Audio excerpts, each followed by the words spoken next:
I just felt like I can run away. And Prof, I'm so honored because this is a second platform that I've shared with you, and I've stopped citing your works, which I've been reading for the past 8 years, and I'm going to write about you. In fact, the current project which I'm working on, I've just finished a book on the wee hours of the morning on Wednesday, Meditations in Black, Essays from the Limits of Being. And then mine on Steve Biko is going to be published before the end of the year. And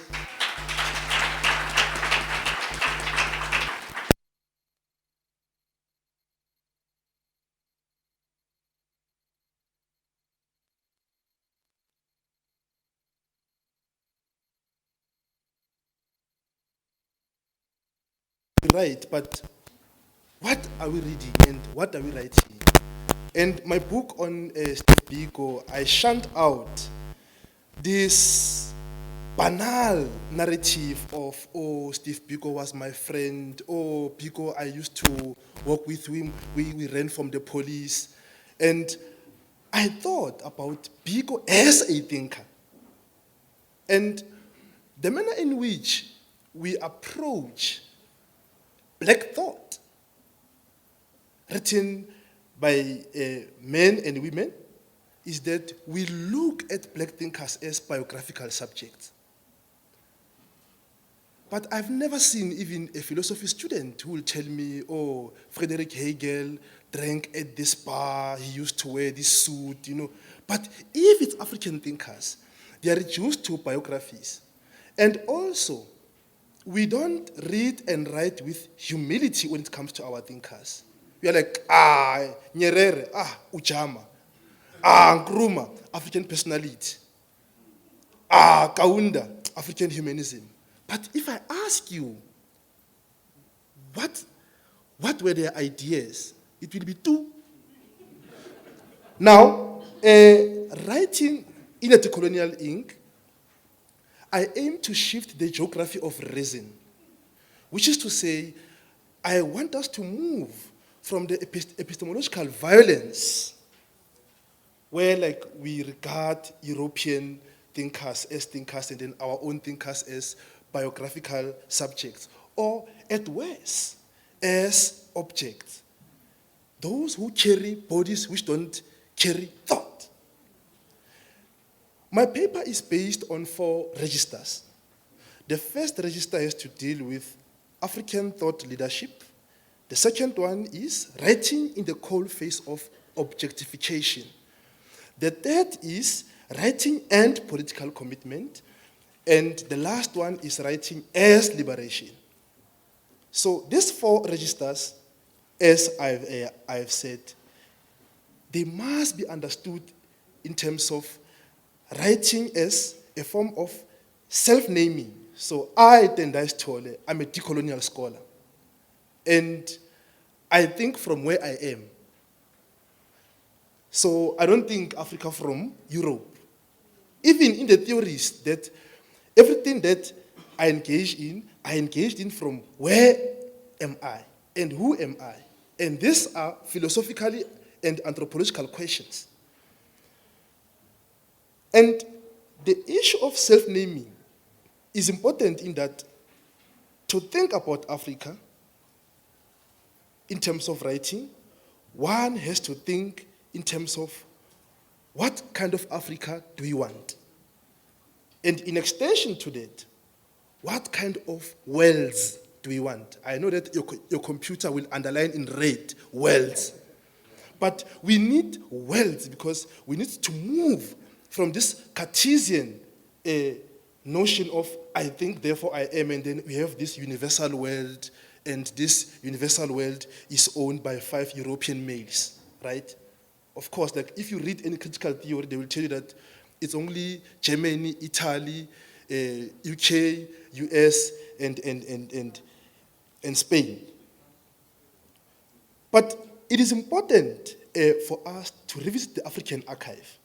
For the past 4 years, I've been working very hard to locate the subjectivity of our African thinkers. When that book on Winnie Mandela came out, people just thought, oh, this book is about her present writing, but I saw philosophical meditations in that text. The manner in which she did not give her life to subjection. She resisted, even though she was dehumanized.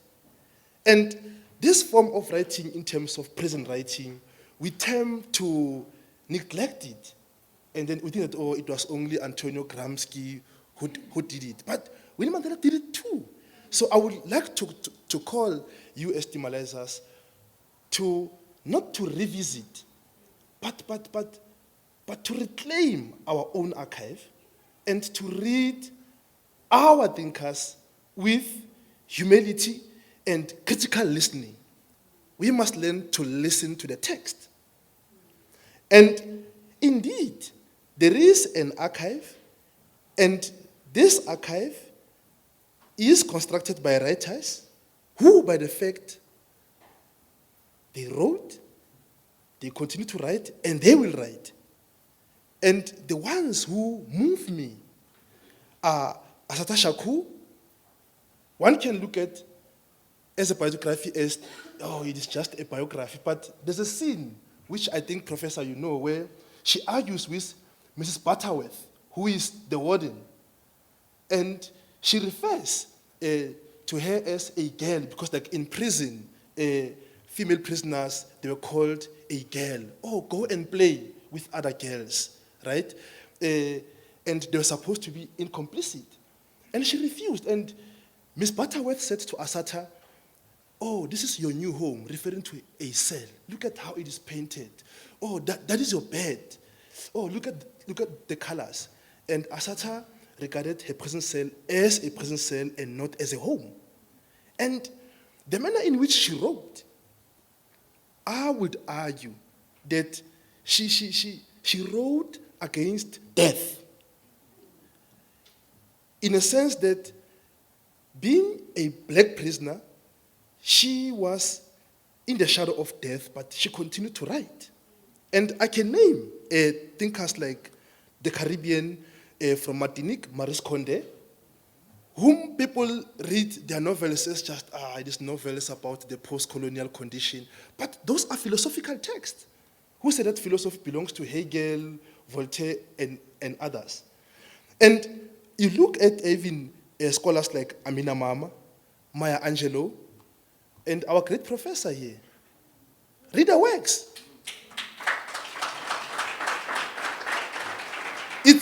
It's high time that we should privilege our own. We can't claim this thing of African thought leadership, but when you think about power, you must, I must use Michel Foucault, we must read our own. And this is a project which I'm going to continue with. And in fact, even in my department, I was told that, your writing is angry. In fact, I'm angry.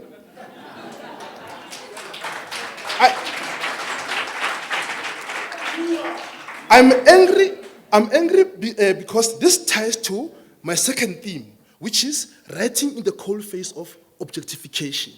That I'm angry because I read about writers.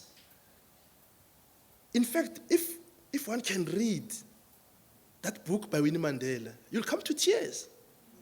Don't watch the film. The film is too sensitized and it is pandering on Mandela's sensitivity. But you read those excerpts, and you read even where Mandela was trying to rebuke, Winnie, you must be disciplined. You see, in prison, this is how you must cope. But she refused. And writing in the cold face of objectification, it means that these are writers who are dehumanized, and they will write from that point of view of being dehumanized. So that's where my thinking is. I think from where I am. And if you are writing from a dehumanized position, you are going to raise existential questions. And if you are raising these questions, you'll be told that, but you are human like us.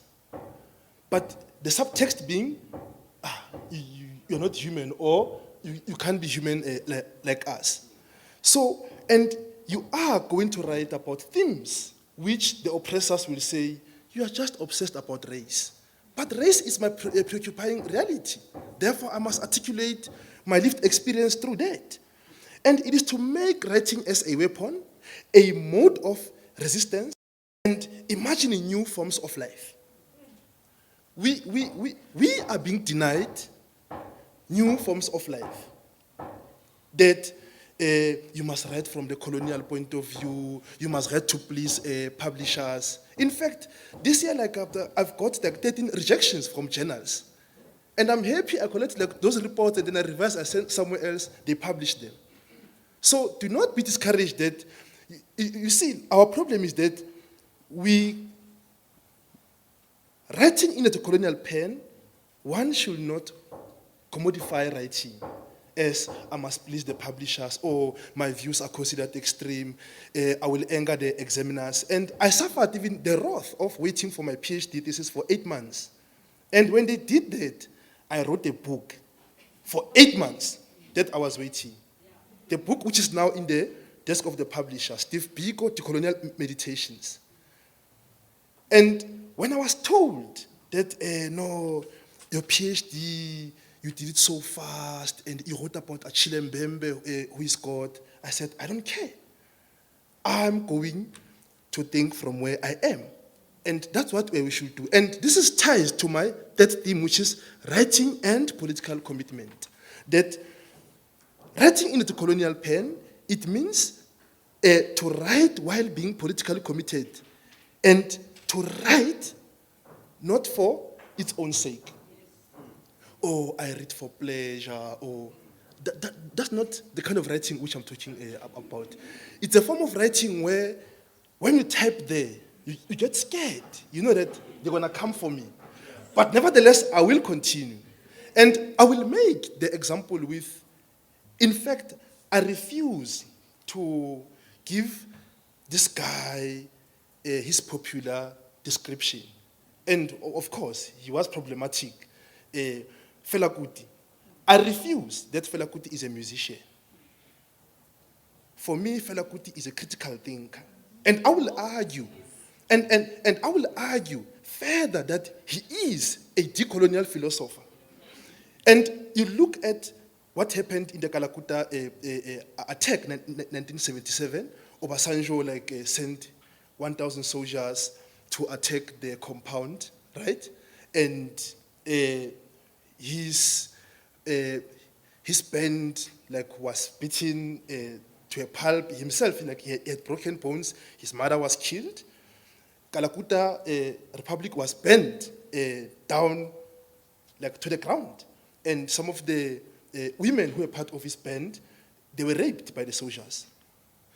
And he made a song out of that event called Tears, Sorrow, and Blood. And after that song, he made another song called Zombie to critique those soldiers. And the commission of inquiry was held with Obasanjo, right, as a president. Obasanjo said, no, what happened in Kalakuta was done by unknown soldiers. And Fela wrote another song, Unknown Soldiers, right, to critique that. So you will see that he refused to be muzzled because he had political commitment. And even if there was death as a shadow, but he continued. And when I studied Fela's lyrics, I managed to produce a chapter for my book because of my chapter it is titled Decolonizing Colo Mentality, and then subtitled The Critical Thought of Fela Kuti. And this is how we must think about our thinkers. And you will see the bravery that they had to be committed to the cause, even if there were threats of death. And in fact, we know that in the post-colony, that the more these thinkers write, what happens is censor, detention, exile, or even death. But that should not be something which is going to hamper the possibility. We should continue, nevertheless. And it is to bear witness to the reality as it is. That's the writer with a political commitment, no matter the consequences. And I know that in our country, it's a shame, Professor, that in our country, the literary scene, our writers write to get awards, CNA, Alan Patin Award, and they write to please the white publishers. It's a shame. And I think we must bear witness to the reality that we are in. And you look at the literature during apartheid, Louis Nkosi, Miriam Tladi, Mungane Wale Wasirote, and many others. They were oppressed, but they wrote the truth as it was. And I think we need to move the geography of reason. So the last theme which I want to engage in is writing as liberation. That the ideas that are articulated by African writers, and when I'm saying African writers, I'm referring to novelists, playwrights, filmmakers, musicians, theorists, philosophers, you can name them. Even storytellers. Because those narratives that they are articulating, that's writing in itself, and that is thought. And thought at the level of meta-thought.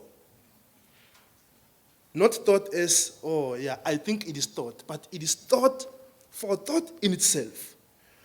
And this writing, it is the one which is done in a decolonial ink, which means that these writers write with a different conception of the worlds to come. And it is imperative that we go to the African archive and excavate those ideas and use them as theoretical weapons, as TMALizers. It is also about making these thinkers to be in the conversation with the world. You know, like there's this conception that, oh, African thinkers, they are only thinking about Africa only, and that's a wrong view that Achille Mbembe had in his African Modes of Self-Writing essay.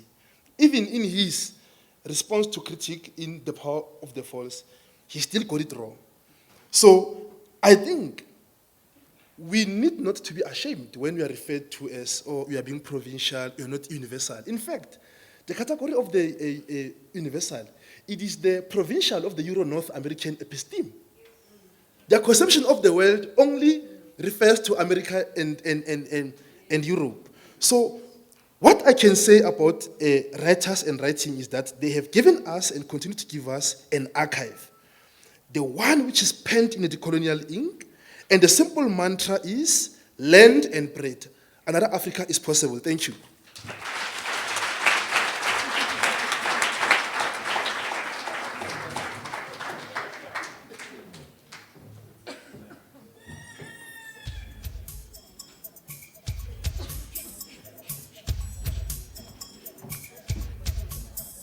Very sharp. I love it. Very radical. That is the kind of writing we want you guys to go out there and disrupt the norms. Ladies and gentlemen, time is my enemy. I would love to let these conversations go on forever and a day. But you have to remember that they are breakaway sessions. You guys need to have input into this alumni forum. And for me, that is the most important voice. I've had a voice here, I've had a voice here, and I've had a voice there. The reason why I kept bringing them up in all these suggestions was to show you just how open we are for that we can create something that is very powerful. So bear that in mind, that we still need to go do what we do best in class and get it all out. In my language, they said about robot. It means we have to burp what is in us. Okay, so I'm only going to allow 2 questions. Don't give me 1 + 1 + 1. Don't even give me a stage. Just give me a question. I acknowledge that lady. This side. I think this side is sleeping. Every time I have to beg them. Okay, I acknowledge the gentleman in the front. I can only take 2. Thank you to the Prof and the Doctor for a very powerful and inspiring session. My name is Leanne Levendal. I was practicing this. I'm a passionate TMALI alumni fellow, if I get the alumni correct. I think mine is more of a comment than a question. Guy Scott, the former vice president of Zambia, once said in an interview that made South Africans quite angry about South Africa, that South Africans aspire to be white, we don't aspire to be better. And my interpretation is that we don't aspire to be ourselves, which is what I'm taking from both of the presentations. And I thank you for that. And also, again, it's more of a comment. I like what the Prof mentioned about the language that we use, which becomes, as a TMALIite, I think all of us should become very conscious about the language that we use, how we express ourselves and how we articulate ourselves and how we write it down. And we shouldn't be afraid of criticism and to remain angry. I am angry. Thank you.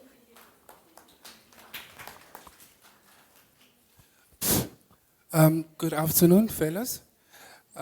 Professor, Doctor, Vose Makafula.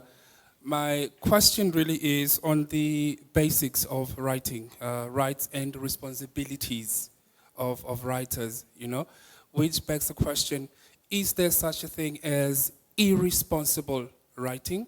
And how does one judge that, you know? How do you know a certain type of a writer is the kind of writer that you can actually follow and listen to without fear of, you know, you sort of being confused even more?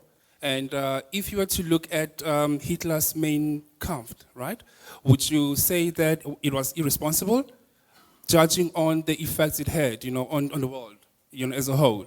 You know, I would really like your view on that.